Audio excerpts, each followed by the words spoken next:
I used to think that fear of the Lord meant judgment, wrath, punishment.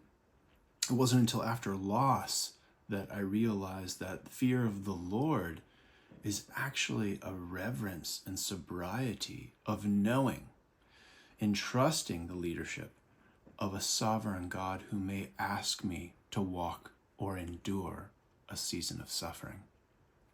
That's what we're going to talk about today. Hi, everybody. I'm Brian West.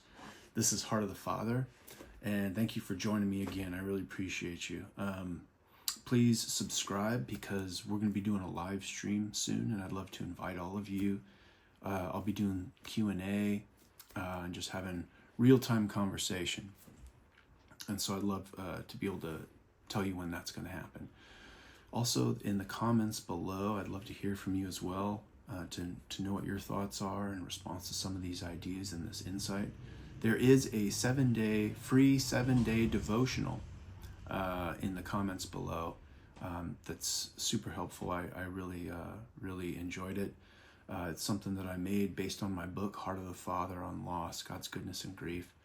Today we're going to be covering fear of the Lord in light of the experience of loss and tragedy.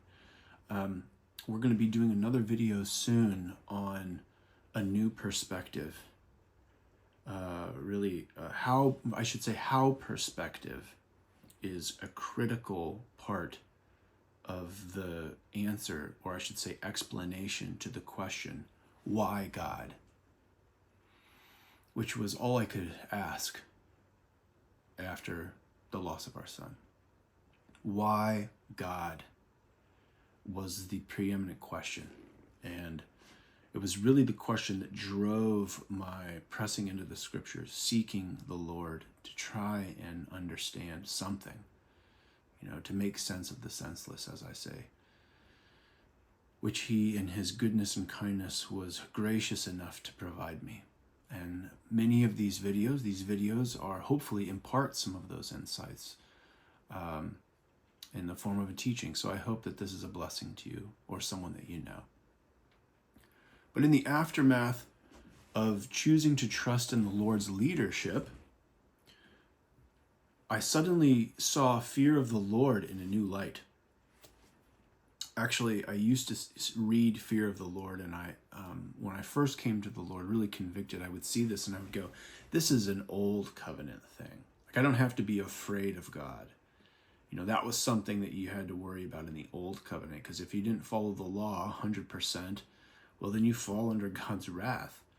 That was the old covenant. But after Jesus came, the wrath was satisfied at the cross. I don't need to be afraid of God anymore. So that was my first impression of fear of the Lord.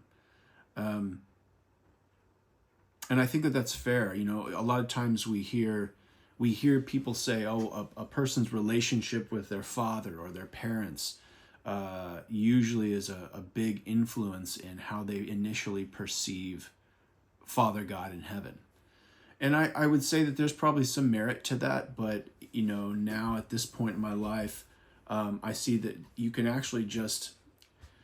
naturally move into this place where you understand it to be kind of a fear, like I'm afraid of God, based on the literal translation of the word fear.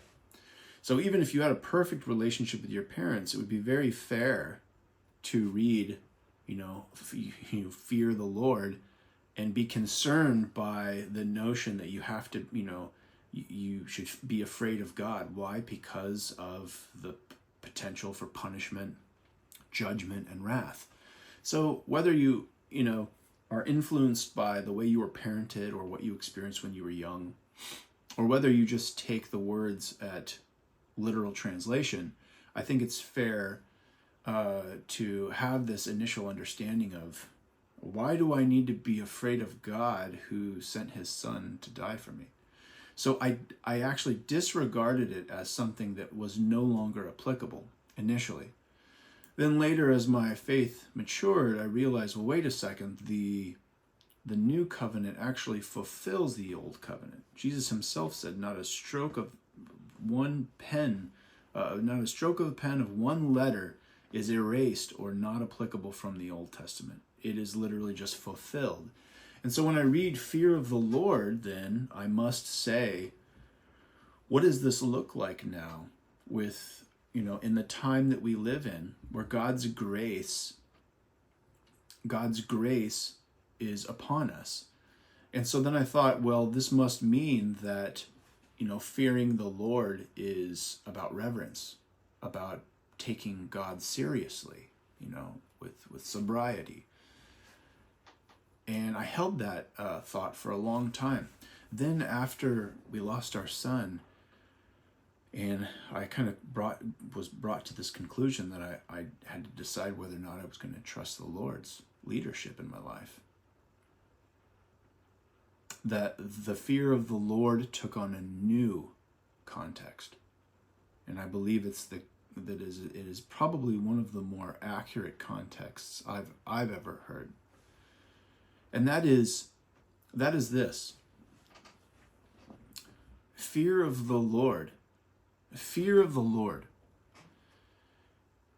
is being keenly aware and holding in reverence the fact that you are trusting in the leadership of a good, holy, perfect, loving God, sovereign God, who may ask you to endure a season of suffering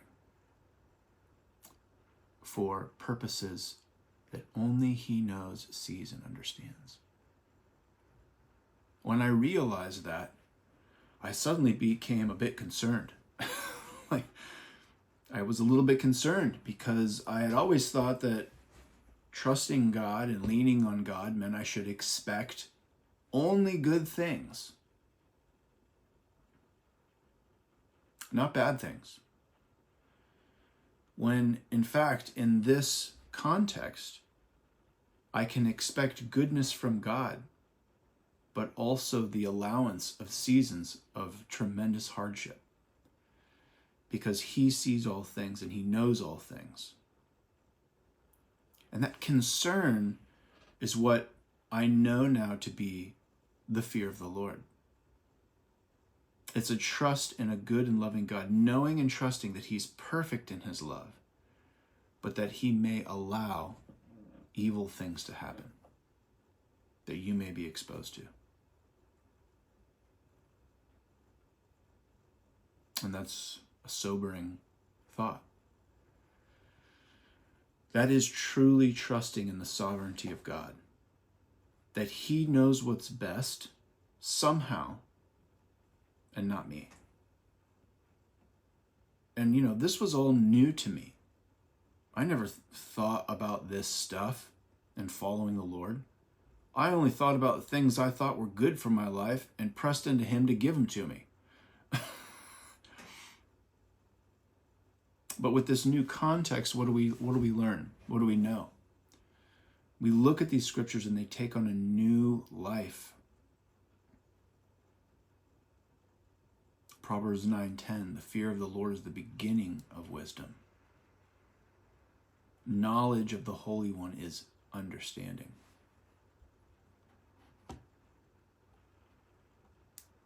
Whoever fears the Lord has a secure fortress. Why do you think that is? I told you I was unprepared in my faith because of an overemphasis on like I said, not untrue, very true, God's goodness in our life. Jesus came to give life, and what? Life abundant. But what about God in the suffering? What does suffering mean about God? The fact that I have to deal with it. So those questions, I didn't hear anything about those. Not really. That really helped strengthen my faith. I felt like those were underemphasized. And so I felt unprepared. With this new wisdom, what fear of the Lord really means, it is no longer underemphasized, but both have equal emphasis. And that fear of the Lord then gives me a secure fortress with which to perceive what I experience in life at any given moment, trusting a sovereign God. Whoever fears the Lord has a secure fortress, and for their children it will be a refuge. Proverbs 14:26. And it brings peace. Fear of the Lord, according to Proverbs 10:27, adds length of life. It leads to life.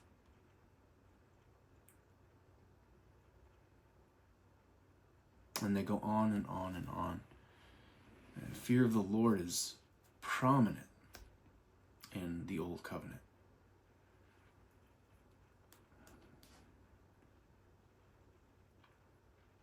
I know this one is a little bit shorter than normal, but I may do another video on this, but I just feel like this was hard-earned wisdom.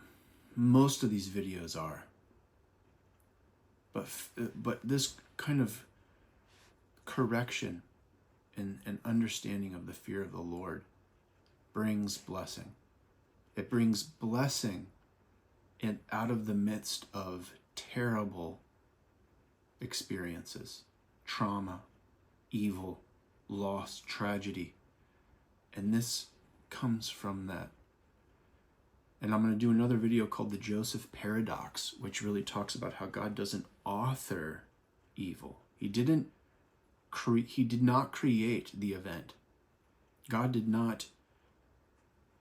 was not the force which took my son. But in his sovereign goodness, he can take the reality that then existed and use it to do immeasurable goodness. And that's the paradox. So that you can't say God, for the greater good, God did this. He did not intend nor will for that evil to happen. And I will say that we will do another video about the difference between authoring evil and allowing evil. That's an important distinction to make in trusting a sovereign God, right? So we'll do that as well.